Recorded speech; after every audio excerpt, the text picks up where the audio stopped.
皆さんこんにちは。今回はね、先月発売されたばかりのタミヤの新製品、この72分の1スケールの F35B を製作していきたいと思います。で、以前ね、2022年の4月頃に32分の1スケールの F35A をね、手掛けたんですが、今回のね、キットもなかなかね、部品が多いので、しっかりとね、作り応えがあると感じています。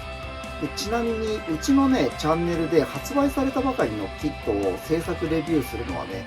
これがね、初めてとなります。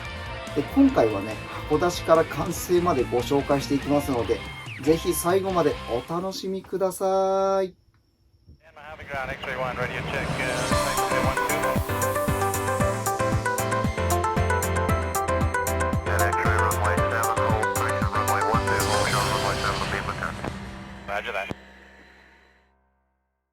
早速中身をね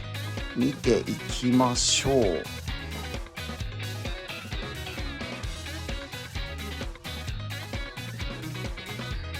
はい、ランナーを一通り並べてみたんですが、全部でランナーはね8枚になりますね。で中にねこんな感じでビスとかね、あとこの精密ドライバーがついてます。で取説を読んでてね、今気づいたんですけど、こちらの製品はね、このホバーリング状態になってる時か、もしくはねこの着地状態になっているか、どちらかのね2種類しか作れないようになっていますね。でこのホバーリング状態になってる時っていうのは、この製品の中にねスタンドがね付属してますので、このスタンドを使ってねホバーリング状態で鑑賞することができるようになってるみたいです。そうなるとですね、当然このノズルの部分もですね、こちらのホバーリング状態、もしくはねこの着地している状態のノズルしかキットに含まれていませんので、飛行状態でのねノズルの再現は不可能となっています。この全体をねちょろっと確認した感じで、72分の1にしてはね結構この工程が多いイメージがありますね。かなりね細部までこだわって作らないといけないので、ちょっとね時間がかかるかもしれないですね。最近のねタミヤさんのこの航空機シリーズにはね、ほぼ高確率と言っていいほど、こちらのねマスクシールの方が付属していますので、改めてね、別で用意したりとかしなくてもいいようになっています。これねすごい助かりますよね。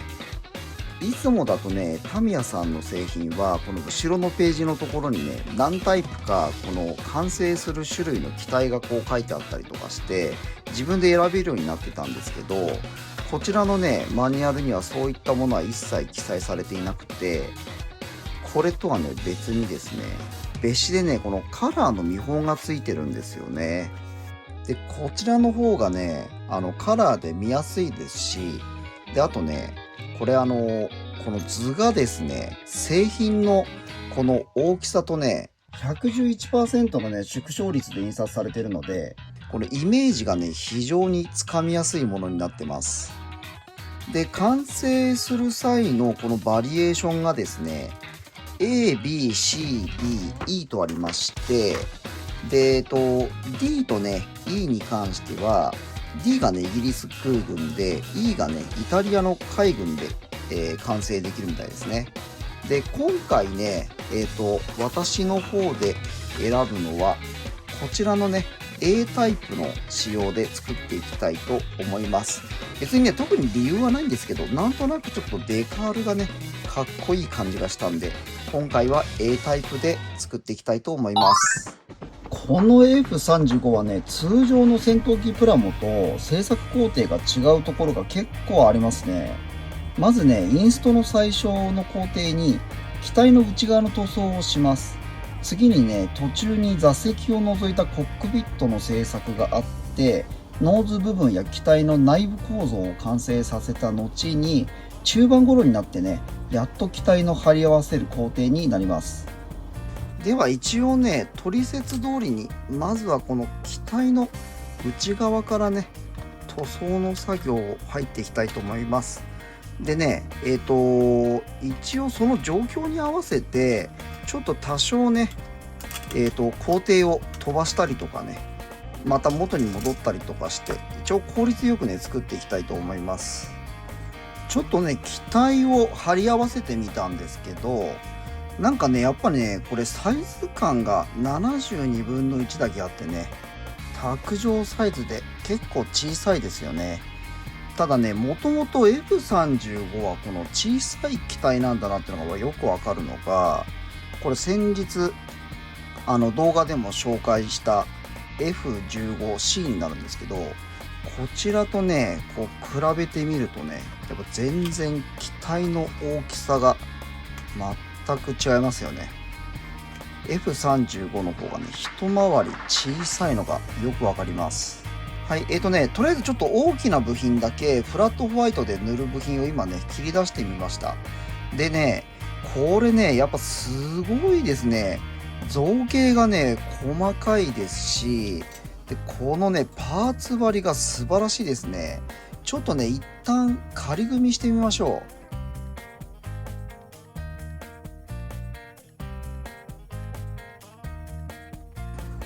いや、これすごい精密にできてますね。いや、よくここまでね、ぴったり精密に作ったもんですね。このね、中身の構造物とかね、素晴らしいですね。72分の1とは思えないですよ。で、またね、この部品がね、パチパチうまくはまってくんで、やっぱね、さすがタミヤさんですね。塗装はタミヤのサフェイサー白を一度エアブラシに移し替えてから塗装します。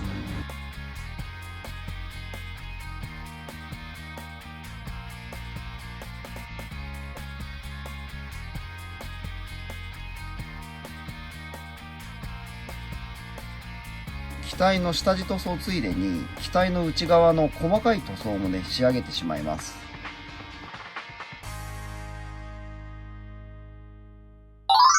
はい、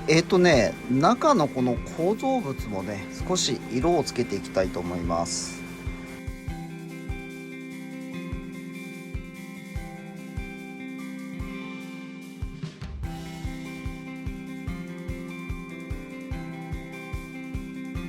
はい、中のね構造物塗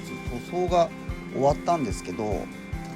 これからちょっと墨入れをしたいんですが、その前にねスーパークリアの反光沢で一度表面を保護していきたいと思います。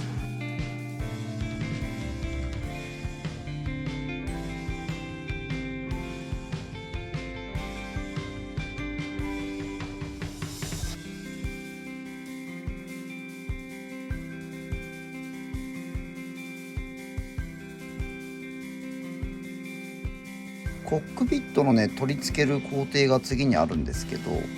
ちょっとね今から細かくコックピットを仕上げていきます。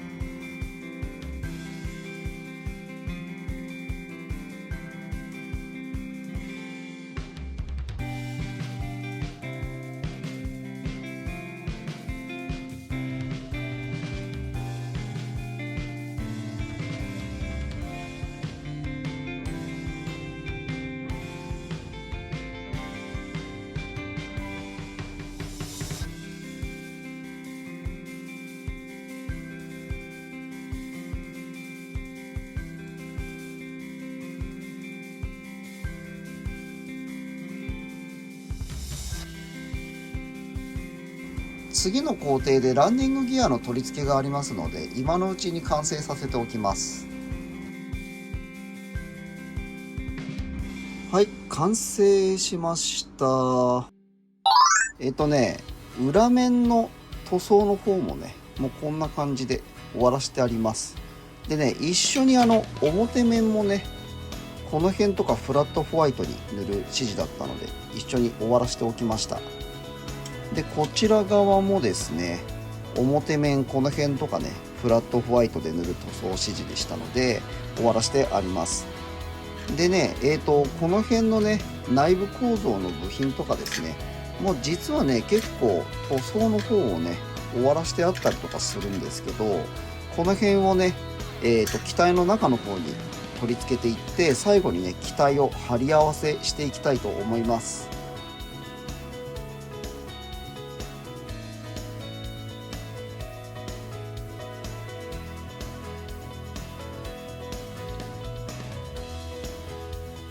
これ全てのね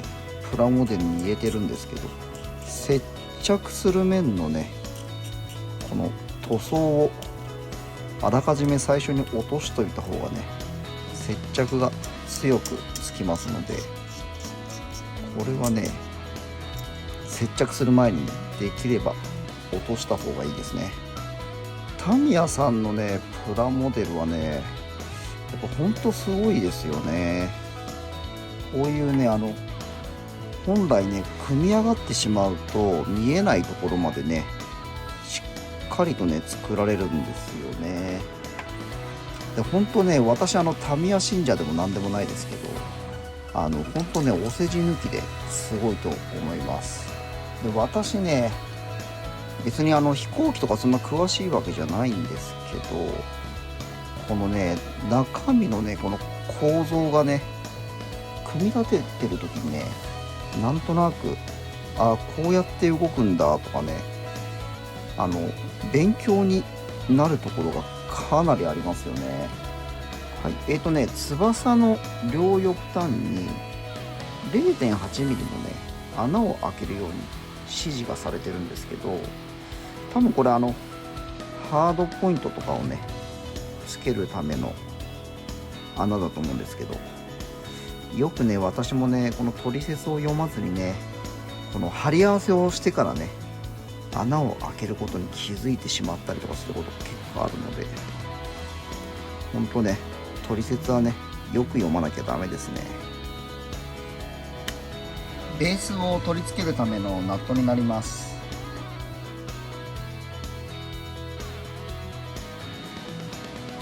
内部構造はちょっと外れちゃまずいので、こちらのねプラリペアを使って今からね接着の補強をしていきたいと思います。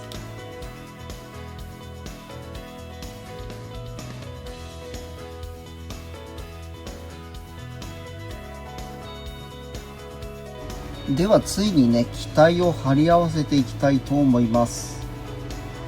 こういうね接着面積の多いところは貼り合わせた後にね流し込み接着剤使うと効率よく接着できると思いますよ。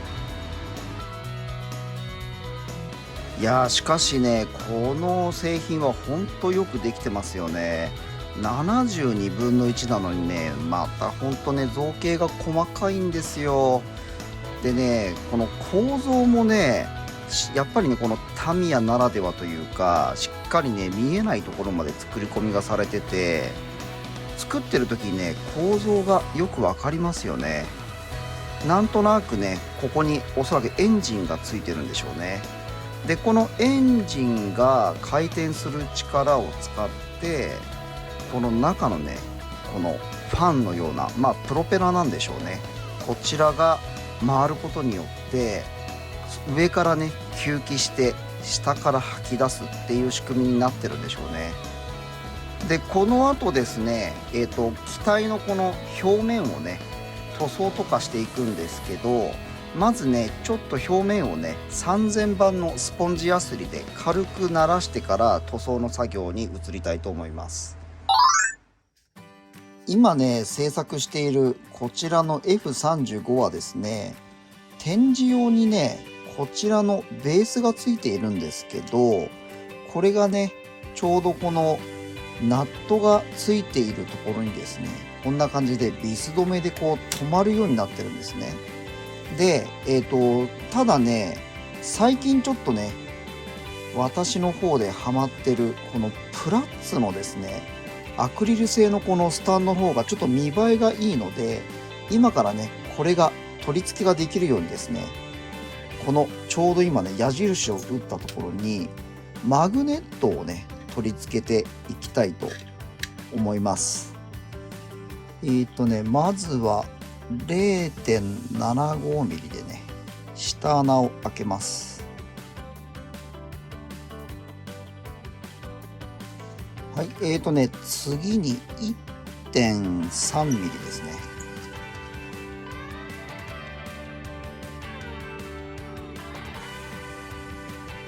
で、最後は2ミリになります。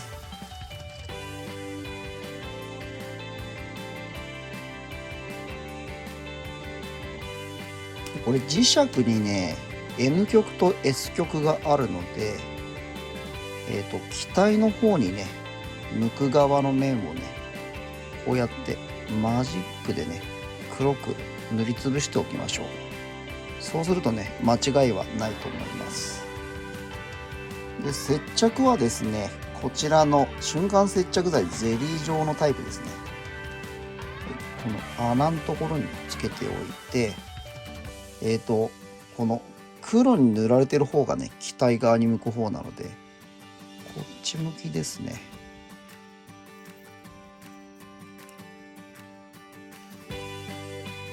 こんな具合です。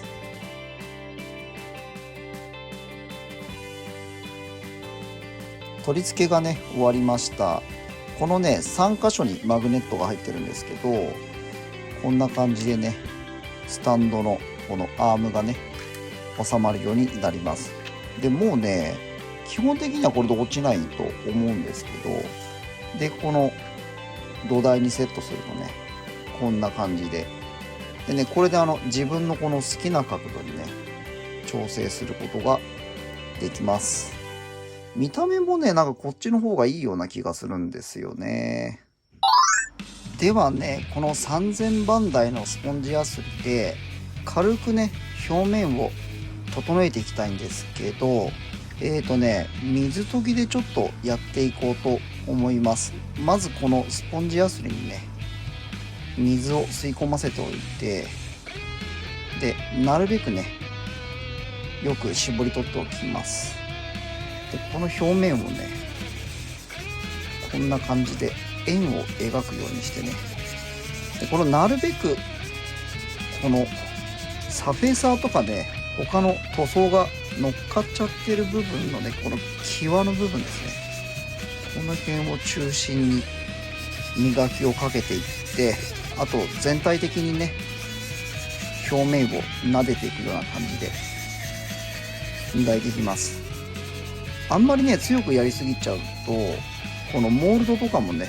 一緒に角が落っこっちゃったりとかするので、もうほんとね、表面が平らになるのがね、確認できたらもうその時点でやめといた方がいいですね。結構ね、3000番ぐらいだとなかなか削れないんですけど、ザラザラしてる表面とかはね、結構滑らかになるので、この後にもね、塗装の時とかにこの方が綺麗に仕上がると思います。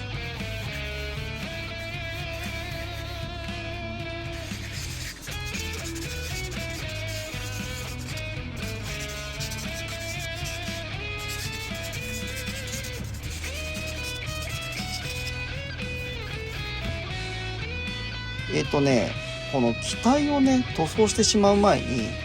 キャノピーの方を仕上げてね、もう取り付けてしまった上からマスキングをしてね、機体の塗装にかかりたいんですけど、このね、キャノピーのね、この色がですね、実機の色ではない気がするんですよね。で、一応資料とかも確認してみたんですけど、やっぱりね、このキャノピーの部分はね、ちょっとこう茶褐色というか茶色がかったスモークになってるんですよね。で、ちょっとね、うまくいくかどうかわかんないんですけど、こちらのね、X19 と X26 を使って、なるべくね、同じような色に近づけていきたいと思います。で、これね、表面をね、塗装するわけにはいかないので、裏面をね、使って塗装をしていきます。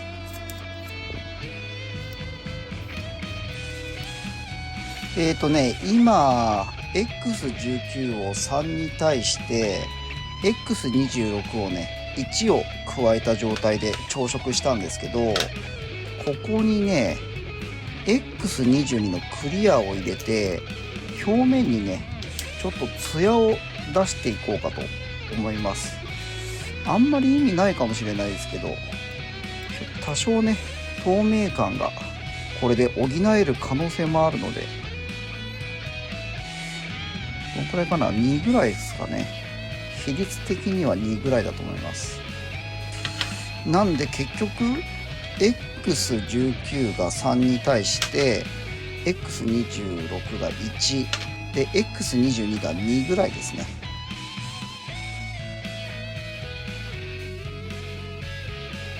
はい、綺麗に仕上がってればいいんですけどね。ちょっとね、一応最後にね、表面をね、もう一回何回かクリア塗装をね、かけてます。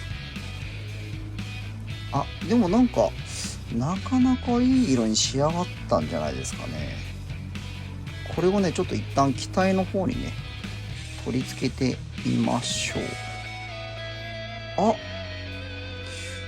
なかなかいい感じで仕上がったんじゃないですかね。一応ね、長谷川のセラミックコンパウンドで、ちょっとね、表面を磨いていきたいと思います。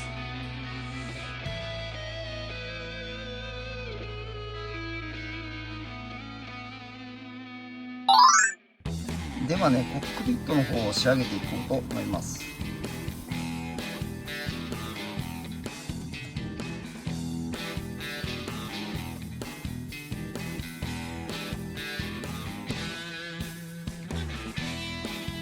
組み立てが終わりました。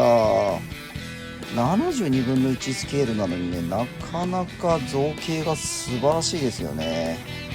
ではね、塗装の方に入りたいと思います。コックピットの方は X18 で塗装して、フィギュアの方はね XF61 と XF2 を調色して塗装しています。コックピットとねフィギュアの塗装はマニュアルにね指定された通りの色を使います。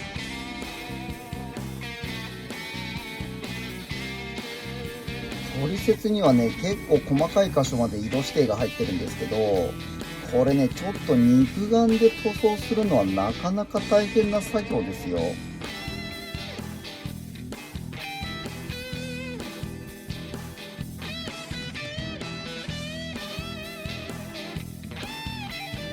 いや最近の72分の1はほんとすごいですよね。見てくださいこの完成度。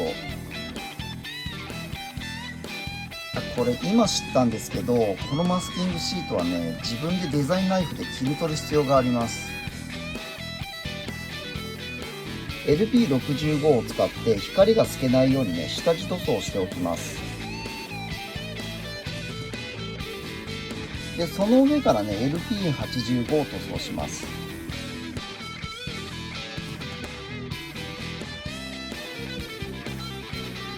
いやなんとか綺麗に仕上がりましたね。次にね研究脱出用のフレームの線をデカールで貼り付けていきます。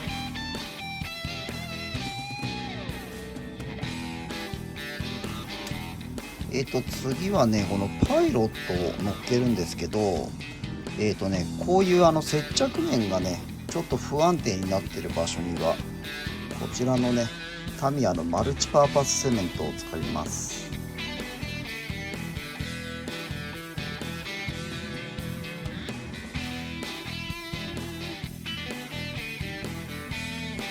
はい、一応ねコックピットがこんな感じで組み上がりました。はい、この完成したねキャノピーの内側にこちらのねフレームを取り付けて、で最後にね機体の方に収めるんですけど、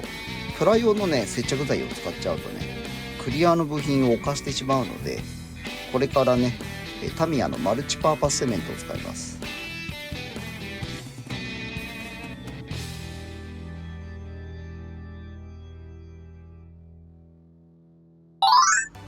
やっとね塗装までたどり着きましたね。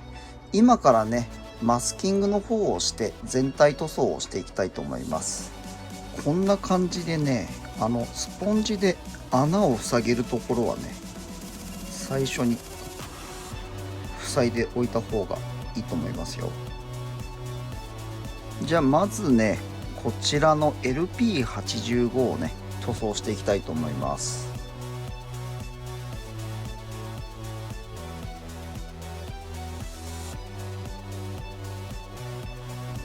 細かくねマスキングしていくの結構大変なんで、こういうね中身がむき出しになっちゃってる部分はね、これ本来はね蓋して作るものではないんですけど、この形がね全く同じ大きさになってますので、こういったね部品でとりあえず仮に一旦こんな感じで蓋をしていきたいと思います。で、同様にね、この補助エアインテークのね部品に関してもこんな具合でこんな感じでね一旦仮に蓋をしておきます。いろいろとね蓋を固定する方法はあるとは思うんですけど、私はね一応手っ取り早くね練り消しを使って止めていきたいと思います。ちょっとね練り消しだと粘着力がね弱すぎたので、今からね、両面テープに変えていきたいと思います。厚いね両面テープ使っちゃうと塗装した時にね吹き返しで内側に入っていっちゃうので、なるべく薄いの使った方がいいですね。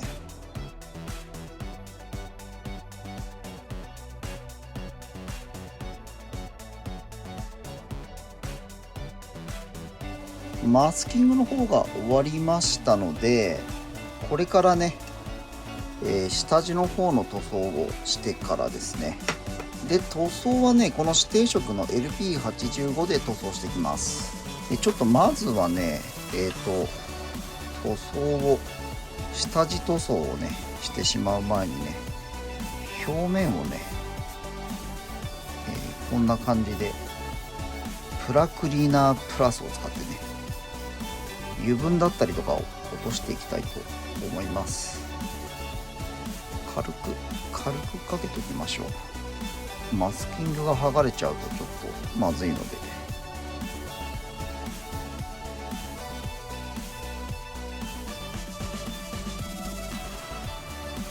非対色はね先ほど LP85 ってお話ししましたけど LP84 ですね。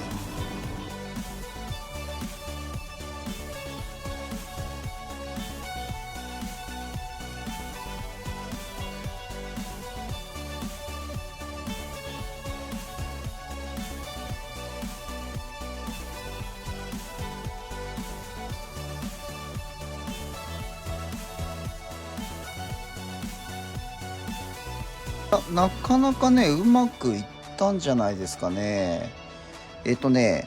多少ねちょっとミストが飛んでるところとかもありますけど、後でね筆差しで全然直せるレベルなんで、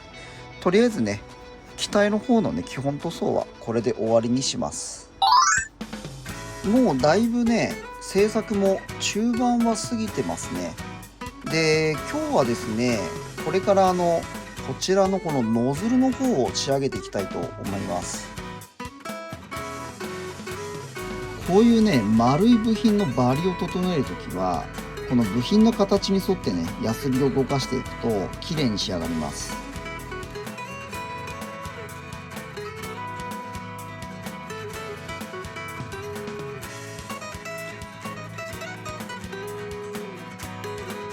はい、ではね塗装の準備ができましたので、これからエアブラシで塗装していきます。まずはね下地塗装をします。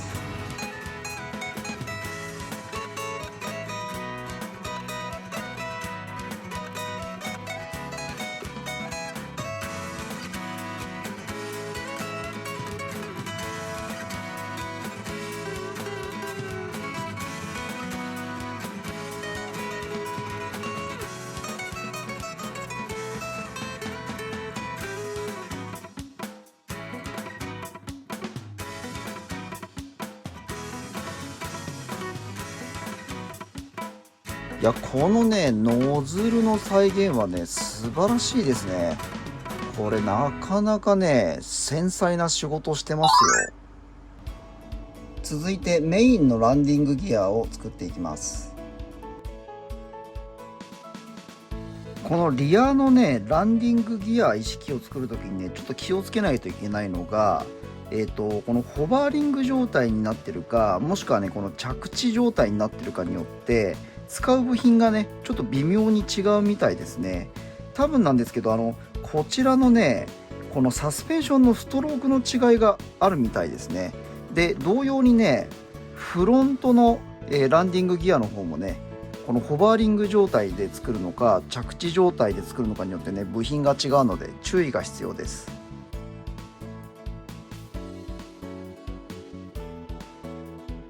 はい、まずは下地塗装です。ほとんどの場所がねフラットホワイト塗装なのでこちらで塗装していきます。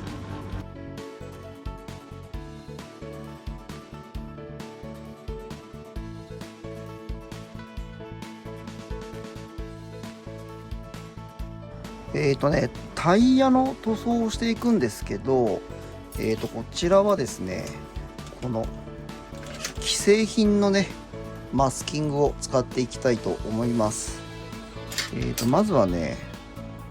サイズを測っていきたいんですけど 7.5 ミリぐらいなんですよね。で一応こちらに 7.6 ミリがあるのでこれを使っていきたいと思います。こちらにねあるのが 7.6 ミリですね。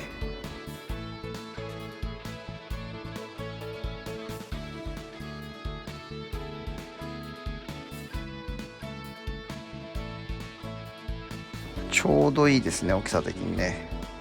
でこれ裏面もね同様にマスキングをつけます。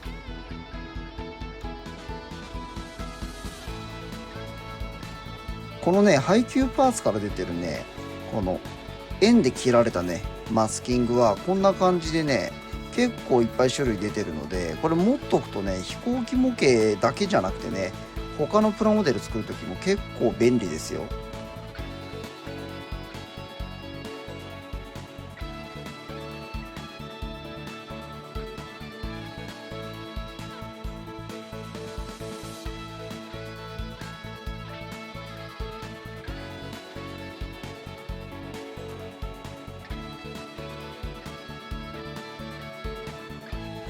はい、ではね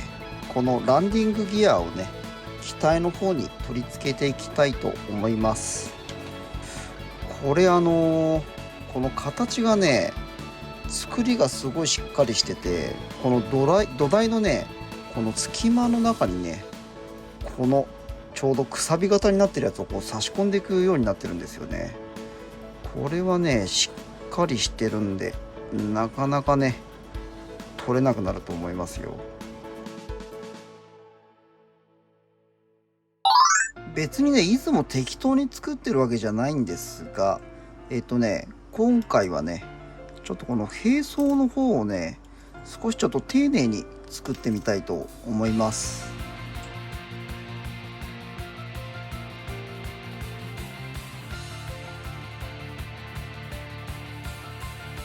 このもともとねパーツについてたねこのサイドワインダーの再現率がね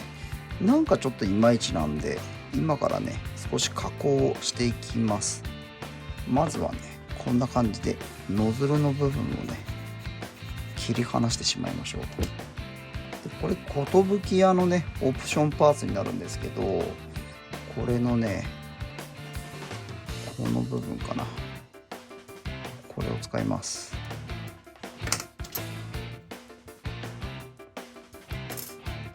でこれ瞬間接着剤でね先ほどね切り取った部品の位置にそっくり付け替えてしまいます。であとはねちょっと形を整えたいと思います。ちょっとねこれだとノズルがね若干長いので少し短めに整えていきます。でちょうどねこの真ん中に1.5 ミリのね穴を入れていくんですけど、ちょうどね真ん中で入るようにしないとね形がずれちゃうので結構難しいんですけど、ここんな感じで穴を入れていきます。ちょっとねずれちゃったかもしれないですね。こういう場合はねルーターで横の部分をね広げていきます。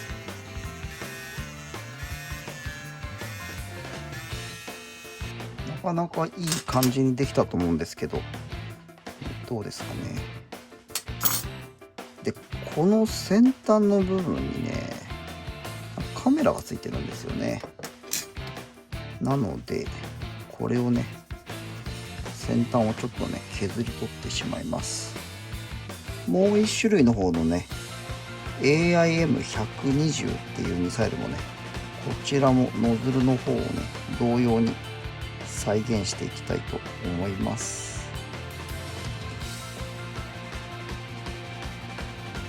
まずは下地塗装ですね。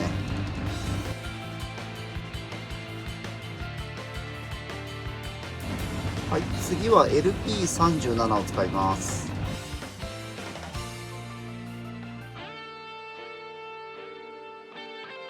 長谷川さんのねシルバーフィニッシュを使って再現度をね高めていきたいと思います。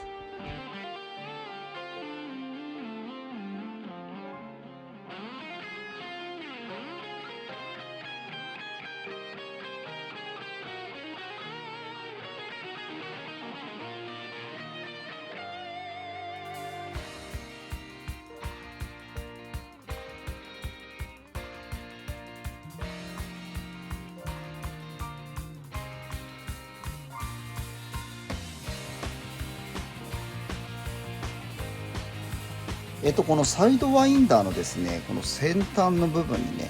レンズを再現していきたいんですけど、これからねちょっともうかすれて見えなくなっちゃってるんですけど、これガイアノーツさんの UV ジェルグルーになります。でまずこれをねこんな感じで紙の上に取っておいて、で爪楊枝かなんかでねこの先端の上に乗っけていくだけですね。であとはねこれ紫外線で硬化しますので、こんな感じでね紫外線を当ててあげて硬化を待つだけです。はい、並走の方がね完成しました。このレンズとかもね結構うまくできたと思いますよ。でトリセツからねちょっと若干手を加えただけなのでそんなにね劇的な変化はないんですけど、後ろもねこんな感じでノズルを仕上げてみました。残りはねあと部品を取り付けていくだけなのでサクサク進めてしまいましょう。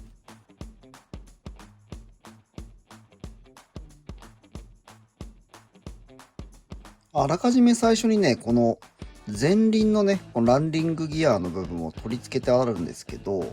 これをね立たせるためにはこの部分をねカットしないとダメみたいですね。一応ねトリセツにもそれ記載されているので指示通りねこちらをカットします。でそうするとねこれが立ち上がってくるはずなんですね。こんな感じですかね。最近のタミヤ製品は本当にパーツの精度が高いですよね。こんなね複雑な形状してる部品でも微調整のまましっかりと収まるし、でパーツの合いはね本当に素晴らしい。でねストレスなしでサクサク組めるので作ってて本当に楽しいですね。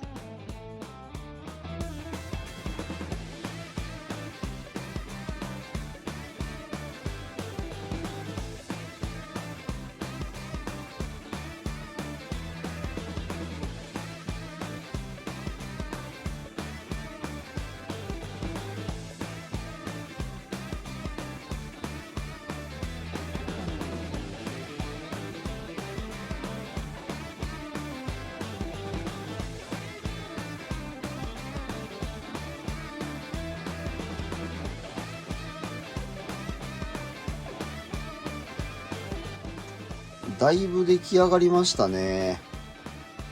で、今日はね、デカールを貼り付けて、で、最後にね、艶消し塗装をしていきたいと思います。で、デカールの貼り付けなんですけど、完成する機体がね、A、B、C、D、E どのパターンを選んでも、この一番上に書かれてるのはね、共通して貼り付けるデカールみたいですね。で、今回 A タイプを選んでるんですけど、先ほどのね、基本となるデカールの貼り付け終わった後に、追加でね、この機体専用のデカールを貼り付けていきます。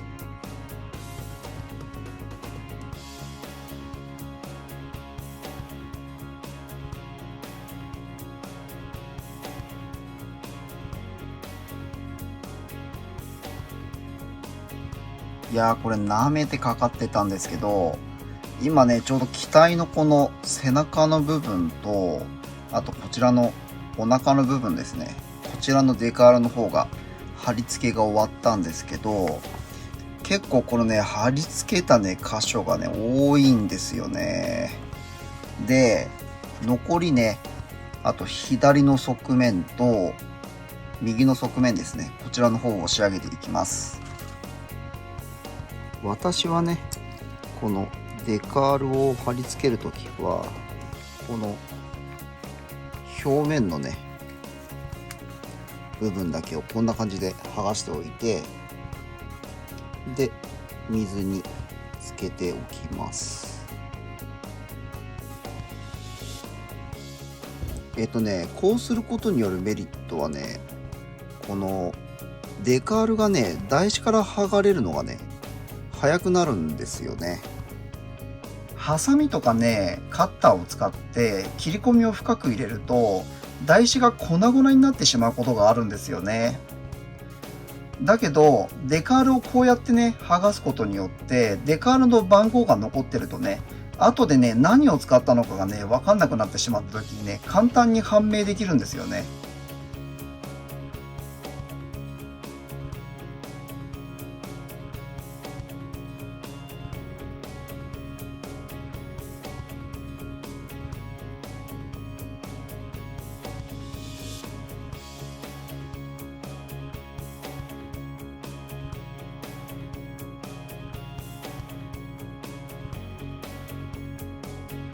デカールの貼り付けの方がね、終わりましたので、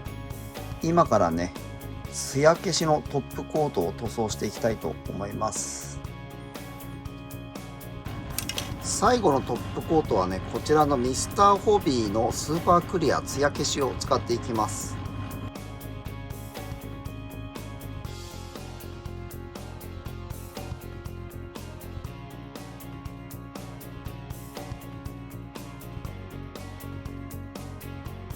はい。ではね、もうこれほんと最後の作業になりますね。このね、コックピットのマスキングをね、剥がしていきたいと思います。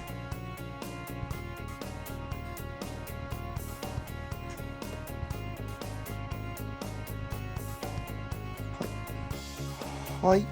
なんとかね、完成にたどり着きました。いやー、結構工程が多くて大変でしたよね。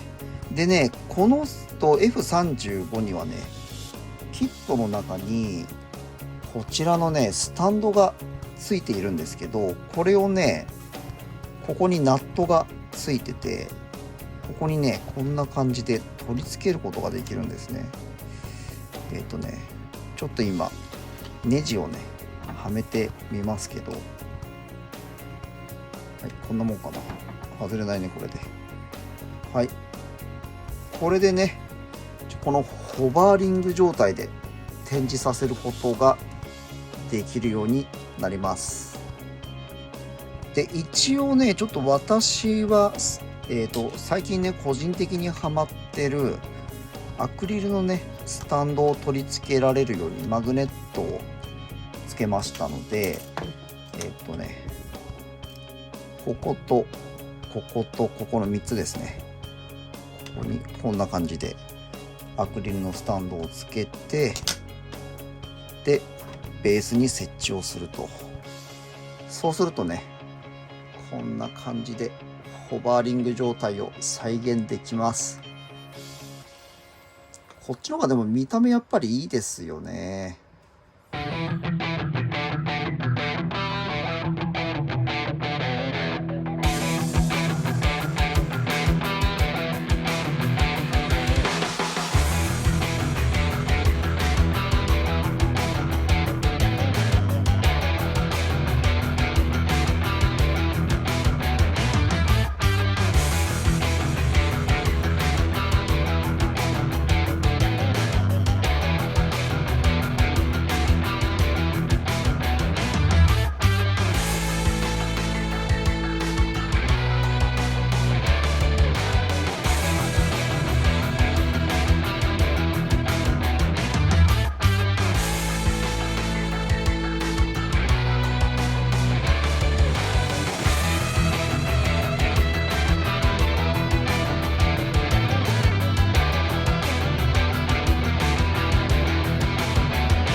F35B がついに完成しました。